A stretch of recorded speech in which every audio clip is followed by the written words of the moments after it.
Böreğimiz şöyle fırından çıktı. Çıtır çıtır mis gibi bir börek. Herkese merhabalar. Bugün sizlerle çok nefis bir börek yapıyoruz. Bu börek tam 100 yıllık bir tarif. Süt böreği yapıyoruz. Bunun için 6 adet yumurtaya ihtiyacım var. Şöyle 6 tane yumurtamı bir tabağımın içerisine kırıyorum.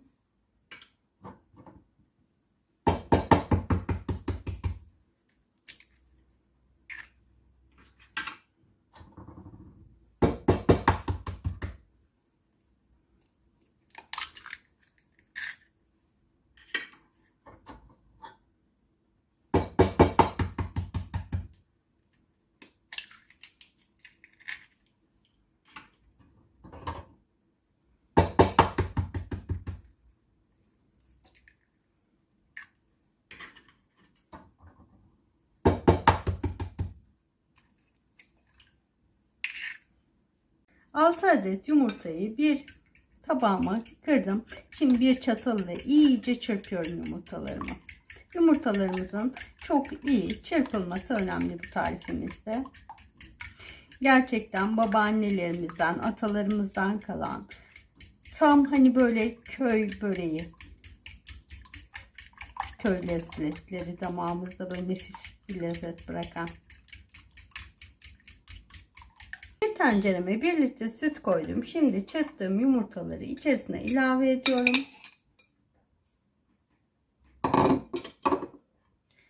Bir karıştırıcım ile şöyle karıştırıyorum. Ve şimdi tenceremi ocağıma götürüp ağır ateşte yavaş yavaş pişiriyorum. Bu tarifin en önemli noktası sütün yumurtalarla birlikte hafif ateşte yavaş yavaş karıştırarak pişirmek. Şimdi ocağımıza geçelim. Şöyle gördüğünüz üzere sütümüz ile yumurtalarımız iyice kesildi. Şöyle 1-2 daha karıştırıyorum. Artık ocağımızın altını kapatabiliriz. Nefis bir iç harç oluyor. Şöyle göstereyim. Artık ocağımın altını kapatıyorum. İç harcımı şöyle tezgahıma aldım. Soğumaya bırakıyorum. Şöyle dokusunu da göstereyim size tekrar. Şöyle bir dokuda. Aslında bir nevi peynir elde ettik. Soğusun şimdi biraz. İlk sıcağı çıksın. Şimdi böreğimizi yavaş yavaş döşüyoruz. Bunun için ilk önce fırın kabımı yağlıyorum şöyle. Çok fazla değil. Hemen bir şöyle fırçayla yağlıyorum.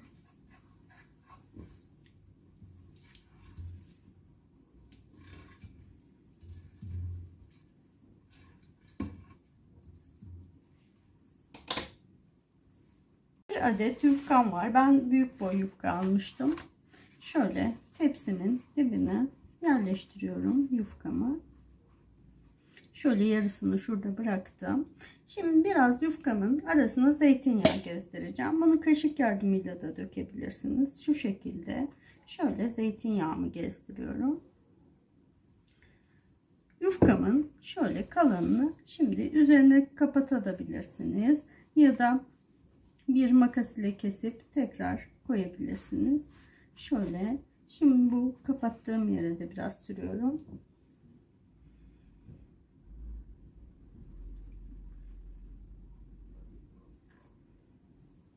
Diğer yufkamı şimdi koyuyorum böreğimin üzerine. İkinci kat yufkamı da şu şekilde. Tabii ikişer kat kullandığımız için 3 veya 4 gibi düşünebiliriz. Şöyle yufkamı koydum. Tekrar aralarına zeytinyağı.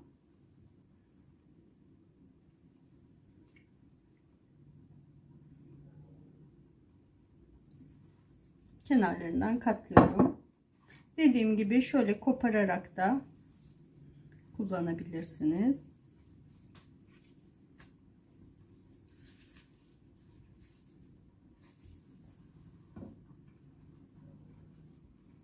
Makasla da kesebilirsiniz.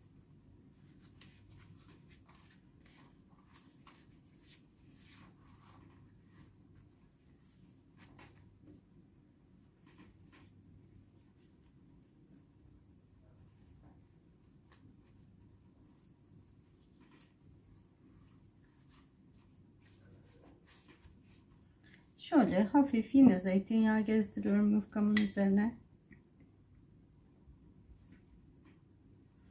Ve artık şöyle hazırladığımız iç harcımızı koyuyoruz. İyice düzelte koyacağım. Yarısını kullanacağım bu iç harcın.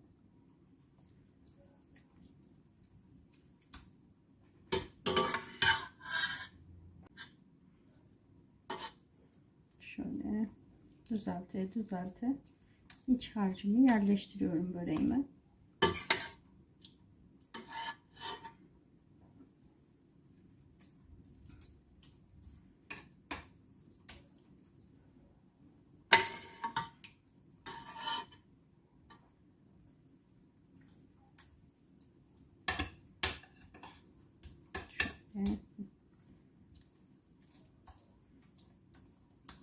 Bir kaşığın arkasıyla.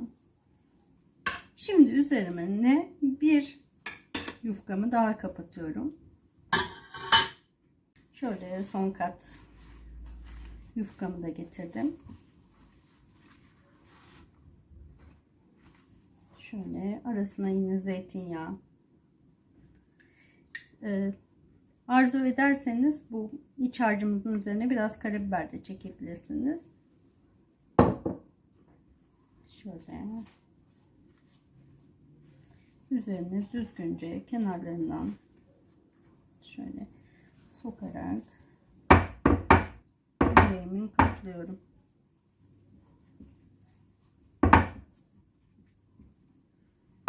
Şimdi böreğimin üzerine artık tamamen hazırladığımız içi seriyorum. Şöyle düzgün olmasını istiyorum.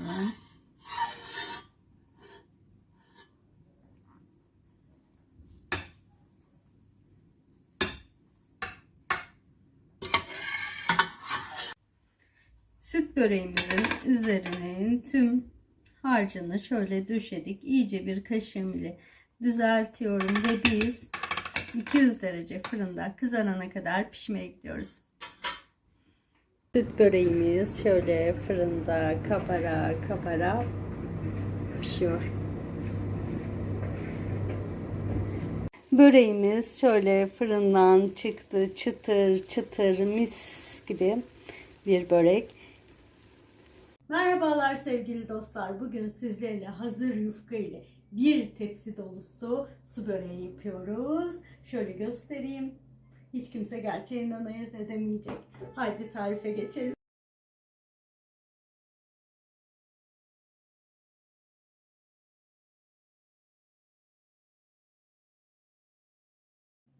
Hazır yufkadan su böreği tarifimizin ilk önce sosunu yapıyoruz. Sosu için 3 adet yumurtaya ihtiyacım var. 3 adet yumurtamı sos kabıma alıyorum. 2 bardak sütüm var. 200 mililitrelik bardak kullandım. Sütümü kabıma koyuyorum.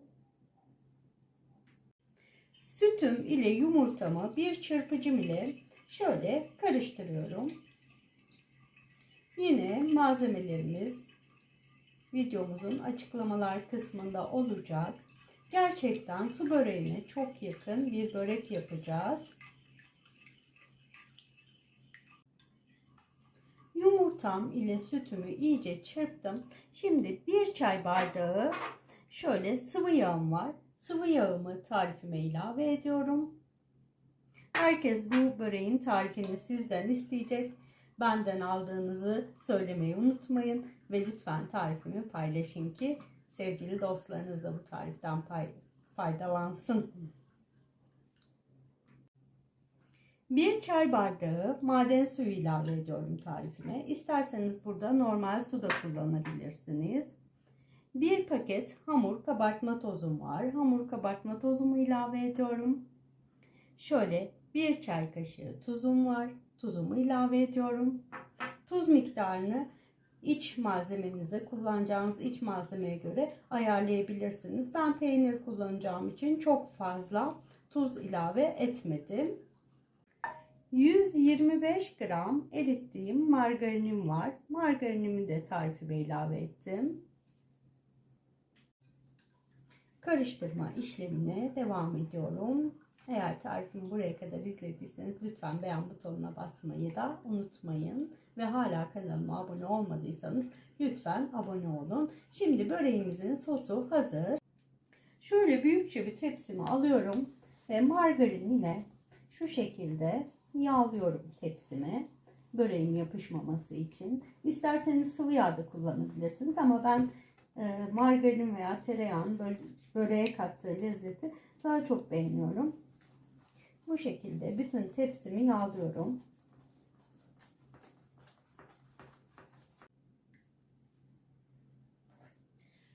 Tepsimi güzelce yağladım. Bu böreğimde tam 6 adet şu şekilde hazır yufka kullanacağım. Dilerseniz tepsinizin büyüklüğüne göre 5 adet de kullanabilirsiniz. Ama biz kocaman bir tepsi börek yapacağız. İsterseniz bayramda da bu böreği rahatlıkla misafirlerinize yapabilirsiniz. İlk katımı bu şekilde tepsimin kenarlarından sarkacak şekilde seriyorum. Bu katın üzerine sos dökmeyeceğim. Çünkü bu katımın ıslanmasını istemiyorum. Bu katımı taban olarak kullanacağım. Şimdi ikinci yufkama geçiyorum. İkinci yufkamı şöyle pileli bir şekilde koymaya çalışacağım. Elimden geldiği kadar. Ki böyle arada katlar oluşsun böreğimiz pişerken. Şöyle pileler yapıyorum içerisinde kat kat gözükmesi için. Ne kadar çok kat o kadar kabarık ve güzel duracak böreğimiz.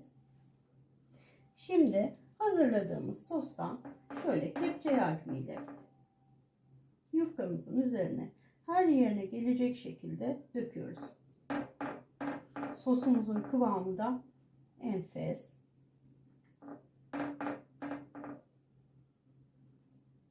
Şöyle sosluyoruz yufkamızı. Üçüncü yufkamı da aynı şekilde pileli bir şekilde tepsimize yine seriyoruz. Yine kat oluşmasını istiyoruz arada. Şöyle.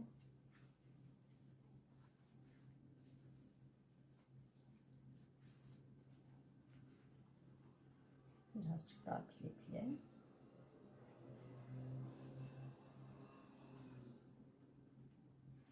Şimdi yeniden sosumdan döküyorum.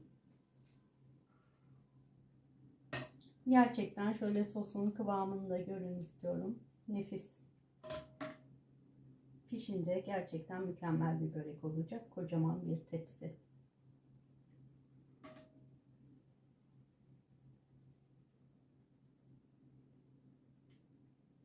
Şöyle kepçenin sırtıyla sosumuzu birazcık yufkalarımızın her yerine gelmesini de sağlayabiliriz. Şöyle. Ben şu şekilde Mihaliç peyniri ve lor ile bir iç hazırladım. Tabi dilerseniz maydanoz da çok yakışır ama benim çocuklarım maydanoz yemediği için koymuyorum. Üçüncü katına şu şekilde peynirli içimi serpiyorum bolca. Su böreğinin olmazsa olmazı, ya kıymalı ya peynirli, çok severim. Bu şekilde tüm peynirimi böreğimin içerisine serpiyorum. Peynirlerimi de birazcık özellikle büyük doğradım ki böyle bu eriyen bir peynir ağzımıza güzel bir lezzet bıraksın diye. İyice bol içli olsun.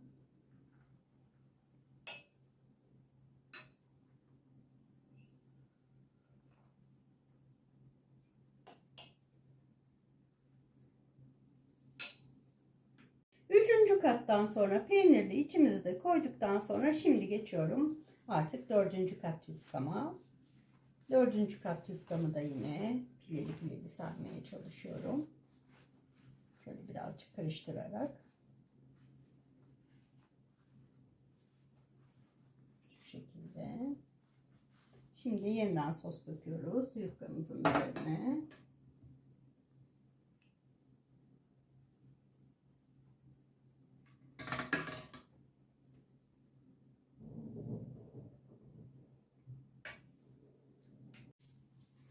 Dördüncü katımızda sosladıktan sonra artık beşinci kata geçiyorum. Beşinci katımı da şu şekilde böreğime yine kat vermeye çalışıyorum. Yufkamı buruşturarak, kırıştırarak. Evet. Yine sos gezdiriyorum. Şu şekilde.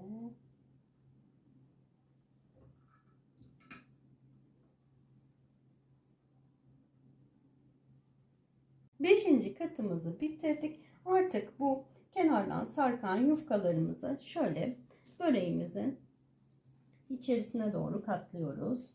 Tüm yufkamızı. Ve son kat yufkamızı şimdi koyacağız böreğimizin üzerine. Şöyle kenarları kuru kalmasın diye şöyle bir kepçemle birazcık kenarlarından da sos gezdiriyorum. Şöyle böreğimi. Ve son kata geldik. Son kat yufkamı da şöyle böreğimin üzerine seriyorum. Bu sefer kenarlarından şöyle katlayarak koyuyorum içerisine yani. Şu şekilde.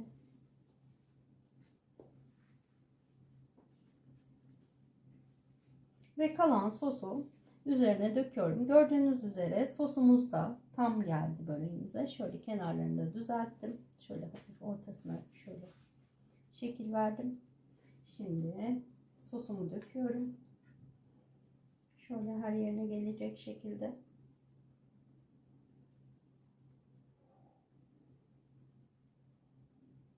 Altı adet yufkamıza sosumuz da bu şekilde tam geliyor. Hiç arttırmadık. Böreğimin üst katındaki sosu şöyle elim ile böreğimin üzerine iyice yayıyorum ki böreğimin üzeri çok güzel pişsin. Şimdi böreğimizi dizdik, hazırladık. Böreğimizi 2 saat sosunu iyice çekene kadar bu şekilde bekletiyoruz. Sosunu emmesini bekliyoruz. Sosunu iyice emen böreğimizi 2 saat dinlendirdik. Sosunu emdirdik. Şimdi 170 derece fırında ağır ağır pişmeye gönderiyorum. İstediğimiz kıvamda pişince böreğimizi fırından alacağız. Zaman söylemiyorum. Çünkü her fırın biliyorsunuz farklı kızartıyor. Haydi şimdi biz pişmeye gidiyoruz. Su böreğimiz fırından çıktı. Nar gibi kızardı. Şimdi artık servise geçiyoruz. Artık böreğimi yavaş yavaş dilimleme işlemine geçiyorum. Önce şöyle ortasından kesiyorum. Bir dilim. Bir dilim demişim, bir şerit. Şöyle.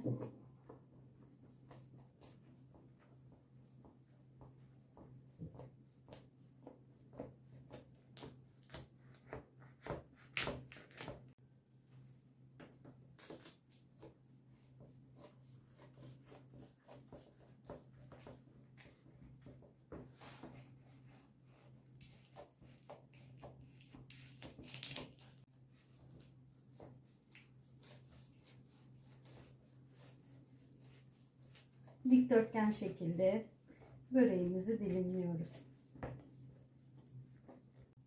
Servis tabağıma bir dilim şöyle böreğimden almak istiyorum. Hatta bir dilim daha alalım.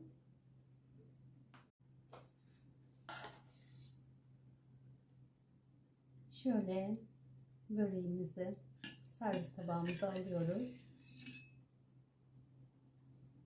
Böreğimizin iç katmanlarını da göstermek istiyorum. Gerçekten kat kat su böreği tadında nefis bir börek elde ettik. Yapan, deneyen herkese afiyet olsun. Sevgiyle kalın, hoşça kalın.